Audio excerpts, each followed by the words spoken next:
各位朋友，大家好，欢迎来到我的频道，我是严真。今天呢是2024年11月5号，星期二啊。现在是美西时间晚上11点27分。今天是美国的大选日，现在的美国大选情况呢，大家看到了啊。这个地图上呢，基本上是一片红了啊。现在的川普总统得票率呢是267张，哈里斯得的是216张，那么离270张这个胜利的这个赢得大选的这个票呢还差3张，这就是基本上没什么问题了哈。还有呢这个亚利桑那州、内华达州、密歇根州和这个威斯康辛州和密苏里州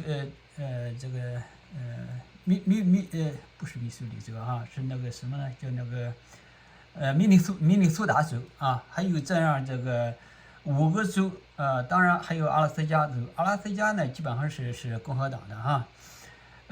还有5个州呢，这5个州其中呢，至少川普总统呢还要赢得1-2个州啊，2-3个州吧，也是两个州左右，至少还要赢2个州左右。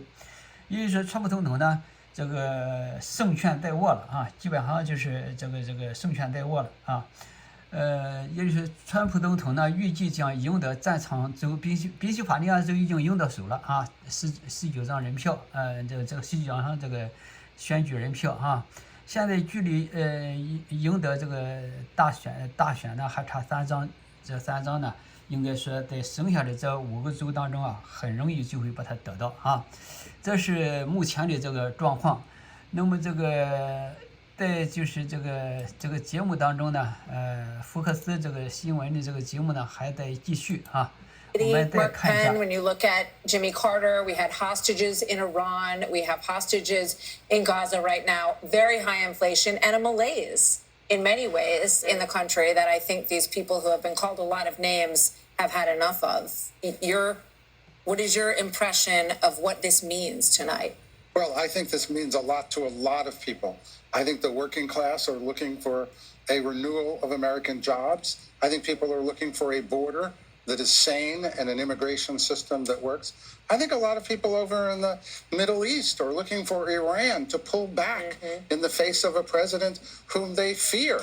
And, look, I think it's going to be incumbent on the Democratic Party to understand that the people have spoken and to dissemble and dismantle this lawfare system that they have built up here, which is going to raise a whole series of questions that are going to have to be answered now.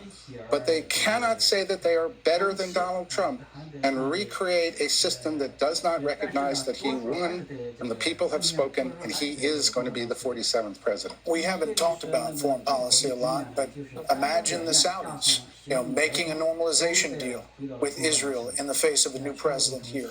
Imagine going there tomorrow night. Imagine a Ukraine deal that Donald Trump talks about. Kevin O'Leary, what is the market going to do? They're going to love this. What's happened here is the system self-corrected. When you try and break the American model, it fixes itself. And I think people should give credit within the Democratic Party. Donald Trump saved them tonight, too, because they're going to have to take a spatula to these policies and bring it back to the center over the next 4 years and, in a way, reset. And we talked about this earlier, but he saved entrepreneurship. He saved the entire model of the S&P 500 because taxing 20% higher was a really bad idea, and it self-corrected. Capital, and this is why I'm getting on a plane tomorrow night. I intentionally didn't leave till tomorrow night so I could go to Geneva, go to Abu Dhabi, go to Riyadh, and say it's 21% corporate taxes, 100% not going to change. That is very important for people like me that bring capital back to this country. It fixed itself. It fixed itself. And I think that's why America works. It has worked for 200 years. When it gets too crazy, it fixes itself. And whether you love Trump or you hate him, every Democrat owes him a thank you very much, Mr. President. By the way, as the markets, the poly market and all these election markets were moving, Bitcoin went up exponentially. Yes, I'm long Bitcoin. Are you? So you're buying later. Speaking of Bitcoin, I'm also struck by just calling Pennsylvania here, Dana. Trump embraced Elon Musk in an enormous way. A lot of stories were written that said that he was going to blow it in Pennsylvania, that the people who were working on his outreach teams didn't know what they were doing.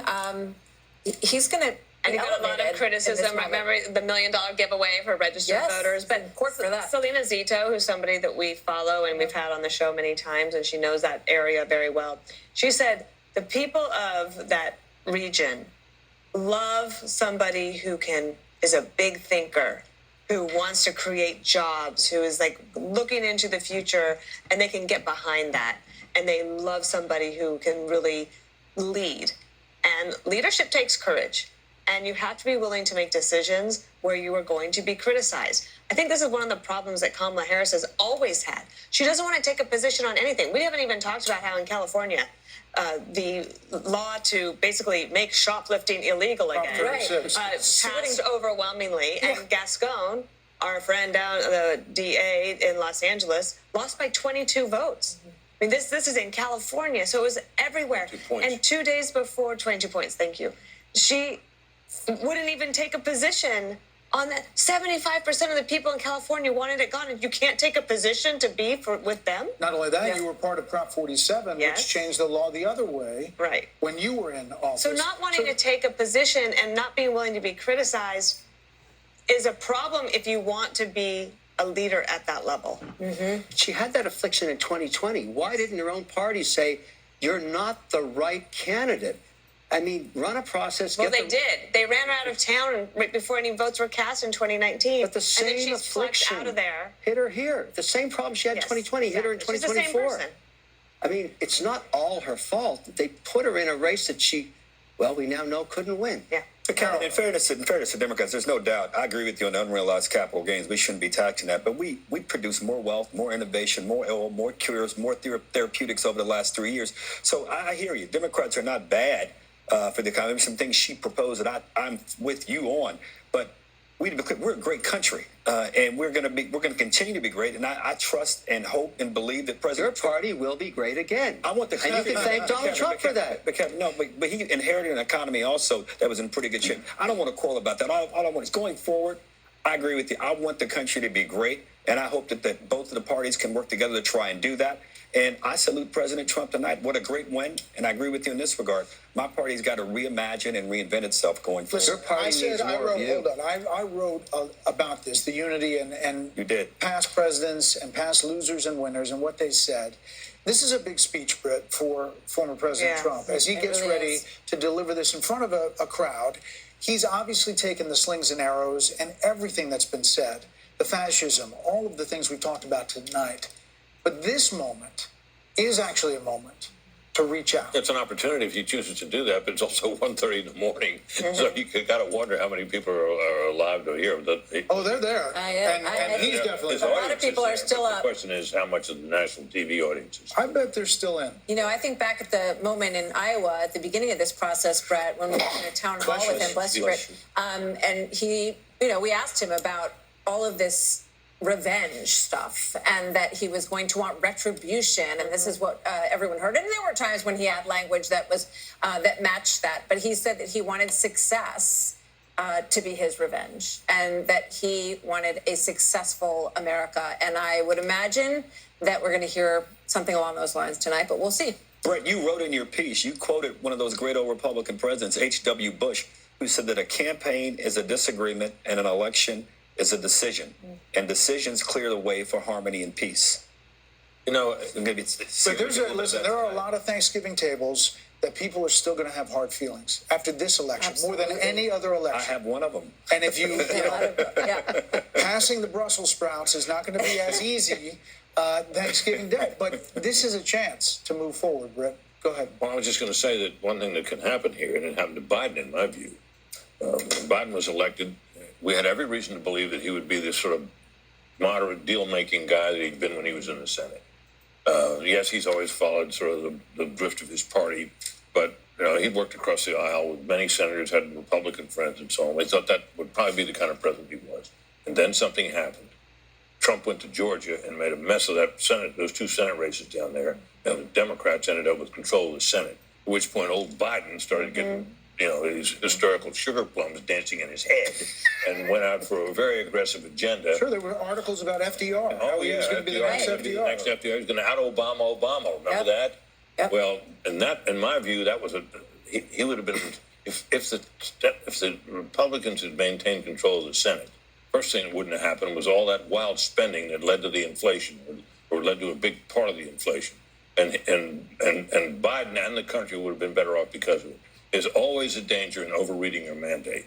One wonders if Trump will be sober-minded about his. I think that happened to Biden. Early on, remember, he said he's going to be returned to norms, and then the historians came in and said, no, you could be bigger than FDR. So he says, fine, okay, I'll spend all the money. Then they caused inflation, and now they end up with this result. Well, he has said that this looks like new President Trump, if he gets to 270, which we expect he will, fairly shortly. Yes, exactly. Has a moment to bring about the unity that people expected after the last election. Of course, we would be kidding ourselves to think that there won't be a tremendous response to this, tremendous backlash in a lot of corners of the country. So listen, he's going to get there because Alaska's going to be Republican, but we're not done as far as calling states. There could be even more states that go Trump's way. This could be a massive landslide just by what we're looking at in the polls.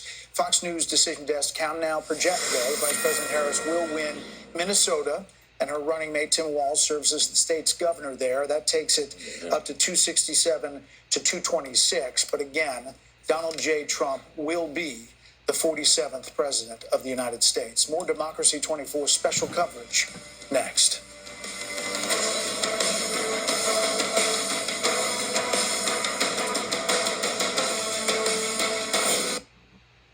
好，这个朋友们，这个今天晚上呢，可以说是，非常振奋人心啊，也非常惊心动魄，总算等到了这个结果啊，这个最后的就是当然这个计票还没有结束，还有5个州啊，这个还没有结束，那么这个最终的这个这不是最终哈。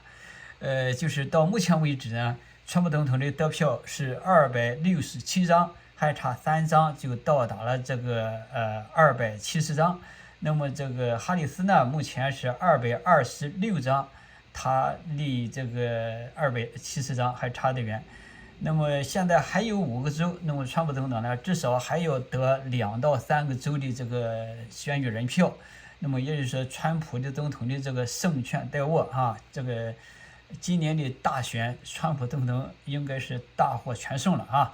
好，本期的节目呢，咱们就看到这里啊。这个再有更新的发展，我们到明天再给朋友们及时的播报。